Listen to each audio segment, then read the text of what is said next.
Apart from the early Titus Andronicus and the lyrical Romeo and Juliet, Shakespeare hadn't written a tragedy. Now he began the sequence which was to take up most of his remaining career. In 1579, Sir Thomas North had published his translation of Plutarch's Lives of the Noble Greeks and Romans. Shakespeare must have read it by the late 1590s, because he based 4 of his tragedies upon it. The first was Julius Caesar, written around 1600.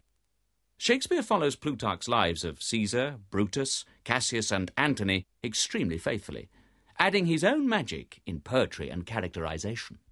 It's a political play. Its politics relate to any age. It always seems topical. It tells of the plot against Caesar, led by the lean and hungry Cassius, who would rather be dead than live in awe of a man he thinks no better than himself. The other leader, a forerunner of Hamlet and Macbeth as he debates his course of action, is the Honourable Brutus. It must be by his death. And for my part I know no personal cause to spurn at him, but for the general. He would be crowned. How that might change his nature, there's the question. The abuse of greatness is when it disjoins remorse from power. And to speak truth of Caesar, I have not known when his affections swayed more than his reason, but 'tis a common proof that lowliness is young ambition's ladder, whereto the climber upward turns his face. But when he once attains the utmost round, he then unto the ladder turns his back, looks in the clouds, scorning the base degrees by which he did ascend. So Caesar may, then lest he may, prevent.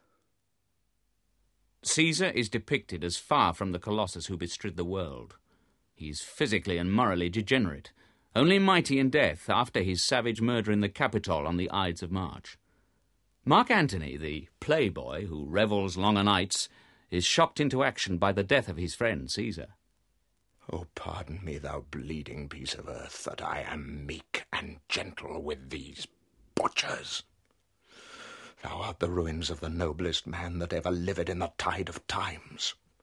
Woe to the hand that shed this costly blood! Over thy wounds now do I prophesy, which like dumb mouths do ope their ruby lips to beg the voice and utterance of my tongue. A curse shall light upon the limbs of men. Domestic fury and fierce civil strife shall cumber